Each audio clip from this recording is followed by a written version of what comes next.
Hi hello എല്ലാവരും സുഖമായിരിക്കുന്നു. അപ്പോൾ ഇന്നത്തെ നമ്മുടെ വീഡിയോ നമ്മുടെ നാടൻ സാമ്പാറാണ് കേട്ടോ. എൻ്റെ കയ്യിലുള്ള പച്ചക്കറികൾ വെച്ച് മാത്രം വളരെ എളുപ്പത്തിൽ നമുക്ക് ഉണ്ടാക്കാൻ പറ്റുന്ന ഒരു സാമ്പാർ സ്റ്റൈല്. എല്ലാവരും ഇതേ സ്റ്റൈലല്ല കേട്ടോ വെക്കുന്നത്. അപ്പോൾ ഞാൻ പച്ചക്കറിയെല്ലാം കഴുകിയെടുത്തിട്ടുണ്ട്. ഇനി നമുക്ക് കുക്കറിലേക്ക് കുറച്ച് പരിപ്പ് വേവിച്ചെടുക്കാം. ഇത് ഞാൻ പൊതുവേ ചെയ്യാറുള്ളത് പച്ചക്കറിയുടെ കൂടെ തന്നെ പരിപ്പിട്ട് വേവിക്കാറാണ് പതിവ്. പക്ഷേ ഈ പരിപ്പിന് കുറച്ച് കട്ടി എനിക്ക് തോന്നി. അത് കാരണം ഞാൻ കുറച്ച് പരിപ്പെടുത്ത് കഴുകി ആദ്യമേ ഒരു ഒറ്റ വിസിൽ മാത്രം അടിക്കാനായിട്ട് കുക്കറിനകത്ത് വെക്കുന്നുണ്ട് കേട്ടോ. അപ്പോൾ പരിപ്പൊക്കെ കഴുകി ഒന്നും ചേർത്തിട്ടില്ല, ജസ്റ്റ് വെള്ളം മാത്രമേ ചേർത്തിട്ടുള്ളൂ. ഒരു വിസിലാകുമ്പോഴത്തേക്കും നമുക്ക് തീ ഓഫ് ചെയ്യാം. അപ്പോൾ നമുക്ക് കുക്കർ സ്റ്റൗവിലേക്ക് വെക്കാം. ഓക്കെ, അപ്പോൾ ഇനി പച്ചക്കറികളെല്ലാം നമുക്ക് ഒരു സ്ക്വയർ ഷേപ്പിൽ എല്ലാവർക്കും സാമ്പാർ ഉണ്ടാക്കാൻ അറിയാം. ജസ്റ്റ് ഞാനിപ്പോൾ വീഡിയോ ഇടുന്നത് ഇപ്പോൾ ആദ്യമായിട്ട് കുക്കിംഗ് ഒക്കെ സ്റ്റാർട്ട് ചെയ്തവർക്കും അതുപോലെ ബാച്ചിലേഴ്സ് ആയിട്ടുള്ളവർക്കൊക്കെ വേഗം സാമ്പാർ ഉണ്ടാക്കത്തക്ക രീതിയിലും, പിന്നെ അതുപോലെ ഞാൻ പഠിച്ചതും ജോലി ചെയ്തതൊക്കെ കർണാടകയിലാണ്. അപ്പോൾ ആ ഒരു ഏരിയയിലുള്ളവർക്കൊക്കെ നമ്മുടെ കേരള സ്റ്റൈൽ സാമ്പാർ ഇഷ്ടമാണ്. അപ്പം അങ്ങനെ അവർക്കൊക്കെ വേണ്ടിയിട്ടാണ് കേട്ടോ ഞാൻ ഈ റെസിപ്പി ഇടുന്നത്. ഓക്കെ, അപ്പോൾ നമ്മൾ പച്ചക്കറികളെല്ലാം അരിഞ്ഞെടുത്തിട്ടുണ്ട്. തക്കാളി ഒക്കെ എല്ലാം ഞാൻ കൂട്ടത്തിൽ തന്നെയാണ് ഇടുന്നത്. പുളിയും തക്കാളി എല്ലാം ഞാൻ വെണ്ടയ്ക്കയാണെങ്കിലും ഒന്നും സെപ്പറേറ്റ് ആയിട്ട് ഞാൻ ഇടുന്നില്ല. അപ്പോൾ പരിപ്പ് വെന്ത് വന്നിട്ടുണ്ട്. അതിലേക്ക് തന്നെ നമ്മൾ കഴുകി വെച്ചിരിക്കുന്ന പച്ചക്കറി എല്ലാം കൂടെ നമുക്കിതിലേക്ക് ചേർക്കാം. ഇതിനകത്ത് ഇപ്പോൾ തക്കാളിയും ഉരുളക്കിഴങ്ങും മാത്രമേ ഉള്ളെങ്കിൽ നമുക്ക് ഈ സാമ്പാർ വെക്കാം കേട്ടോ. അപ്പോൾ നമ്മുടെ കയ്യിലുള്ള പച്ചക്കറികളെല്ലാം ചേർത്ത് ഞാൻ കുറച്ച് മല്ലിയിലയും കൂടെ ചേർക്കുന്നുണ്ട് ഇതിനകത്തേക്ക്. അതുപോലെ ഒരു 3-4 ചെറുള്ളി മുഴുവനോടെ ഇടുന്നുണ്ട് കേട്ടോ. സവാള വേറെ ചേർക്കുന്നുണ്ട്, ഒരു സവാള ചേർക്കുന്നുണ്ട്. അപ്പോൾ പച്ചക്കറികളുടെ കൂട്ടത്തിൽ ചെറുള്ളിയും അതുപോലെ തന്നെ മല്ലിയിലയും കൂടെ ഞാൻ ഇതിനകത്ത് എക്സ്ട്രാ ചേർത്തിട്ടുണ്ട്. ഇനി ഇതിനകത്ത് പൊടികളായിട്ട് ഞാൻ ചേർക്കുന്നത് മഞ്ഞൾപ്പൊടി ഒരു ടീസ്പൂൺ ചേർക്കുന്നുണ്ട്. കായപ്പൊടി അത്യാവശ്യം ഒരു ഫ്ലേവറിന് വേണ്ടിയിട്ട് ഒരു ടീസ്പൂൺ തന്നെ ചേർത്തിട്ടുണ്ട് കേട്ടോ.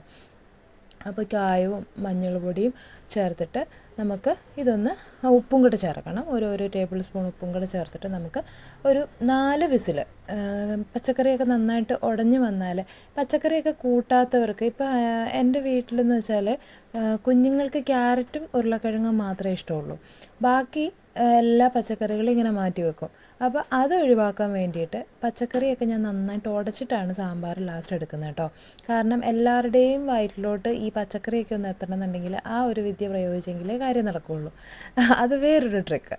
ഓക്കെ, അപ്പം കുക്കർ 4 വിസിൽ അടിച്ചിട്ടുണ്ട്. ഇനി നമുക്ക് ഇതിൻ്റെ ആവി പോകുന്നിടം വരെ വെയിറ്റ് ചെയ്യാം. ആവിയൊക്കെ പോയി കഴിഞ്ഞ് നമ്മുടെ പച്ചക്കറിയൊക്കെ നന്നായിട്ട് വെന്തുടഞ്ഞ് വന്നിട്ടുണ്ട്. പരിപ്പ് ആദ്യമേ വേവിച്ചതുകൊണ്ട് വെന്ത് കിട്ടിയിട്ടുണ്ട്. ഇനി നമുക്ക് കടുക് താളിക്കാം. ഞാൻ ഒരു പാൻ അടുപ്പത്ത് വെച്ചിട്ടുണ്ട്. ഉരുളിയാണ് ഞാൻ വെക്കുന്നത്. എണ്ണ ആവശ്യത്തിന് ഒഴിക്കുക.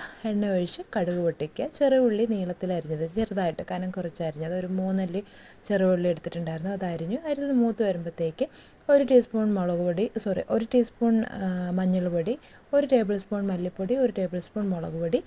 ഉലുവാപ്പൊടി എൻ്റെ കയ്യിൽ ഉണ്ടായിരുന്നില്ല, അതുകൊണ്ട് കടുക് താളിച്ചപ്പോഴേ ഞാൻ ഉലുവ കുറച്ച് ചേർത്തിട്ടുണ്ടായിരുന്നു കേട്ടോ. ഉലുവാപ്പൊടി ഉണ്ടെങ്കിൽ ഈ ടൈമിൽ നിങ്ങൾക്ക് ഉലുവാപ്പൊടിയും കൂടെ ചേർക്കാവുന്നതാണ്. എന്നിട്ട് നന്നായിട്ടൊന്ന് മിക്സ് ചെയ്ത് കൊടുക്കുക. അപ്പം പൊടികളുടെ പച്ചമണമൊക്കെ ഒന്ന് മാറി വരുമ്പോഴത്തേക്ക് നമ്മൾ കുക്കറിനകത്ത് വെന്ത് വെച്ചിരിക്കുന്ന പച്ചക്കറികൾ, അതായത് വെന്ത് വെച്ചിരിക്കുന്ന ഫുള്ള് ഒഴിക്കേണ്ട, ആ വെള്ളം മാത്രം, മുകളിൽ വെന്ത് കിടക്കുന്ന ആ വെള്ളം മാത്രം ഒഴിച്ച് ആ ഒരു ഗ്രേവി ഒന്ന് തിളയ്ക്കുന്നിടം വരെ വെയിറ്റ് ചെയ്യുക. എന്നിട്ട് നമുക്ക് ഈ ഗ്രേവിയൊക്കെ ഒന്ന് തിളച്ച് വന്നു കഴിയുമ്പോഴത്തേക്ക് നമുക്കിത് നേരെ ആ ഒരു ഉരുളി മാറ്റിയിട്ട് കുക്കർ അടുപ്പത്ത് വെച്ചിട്ട് ഈ ഒരു ഗ്രേവി പച്ചക്കറിയിലേക്ക് നമുക്ക് ചേർത്ത് കൊടുക്കാം. പച്ചക്കറിയിലേക്ക് ചേർത്ത് കൊടുത്തു കഴിഞ്ഞിട്ട് ഒരു 3-4 തള വരണം. നന്നായിട്ട് ഈ ഒരു അരപ്പും കൂടെ പച്ചക്കറിയിലേക്കൊക്കെ പിടിക്കണമല്ലോ. അപ്പം ഒരു 3-4 തിളയ്ക്കുന്നത് വരെ ആ ഒരു നല്ല രീതിയിൽ വെട്ടി തിളയ്ക്കുന്നവിടം വരെ നമുക്ക് കുക്കറിൻ്റെ അടപ്പടയ്ക്കേണ്ട, ജസ്റ്റ് അങ്ങനെ തന്നെ നിന്ന് തിളച്ചാൽ മതി കേട്ടോ. അപ്പോൾ അങ്ങനെ നമുക്കൊന്ന് വേവിച്ചെടുക്കാം. അപ്പോൾ നിങ്ങളെല്ലാവരും ഇതൊന്ന് ട്രൈ ചെയ്ത് നോക്കണം, നല്ല ടേസ്റ്റാണ്. പിന്നെ സാമ്പാറിന് നമ്മൾ മല്ലിയില ചേർക്കുമ്പോൾ വേറൊരു ഫ്ലേവറാണ് കേട്ടോ വരുന്നത്. നല്ല നമുക്കൊരു തൃപ്തി ഫീൽ ചെയ്യും. എനിക്ക് മല്ലിയില ഇഷ്ടമുണ്ടായിരുന്ന ആയിരുന്നില്ല, പക്ഷേ ഇത് ഉപയോഗിച്ച് തുടങ്ങി കഴിഞ്ഞപ്പം എനിക്ക് ഭയങ്കര ഇഷ്ടമാണ് കേട്ടോ. അപ്പം നിങ്ങളെല്ലാവരും ഒന്ന് ട്രൈ ചെയ്ത് നോക്കുക. വീഡിയോ ഇഷ്ടമായാൽ ലൈക്ക് ചെയ്യുക, സബ്സ്ക്രൈബ് ചെയ്യുക. ബൈ.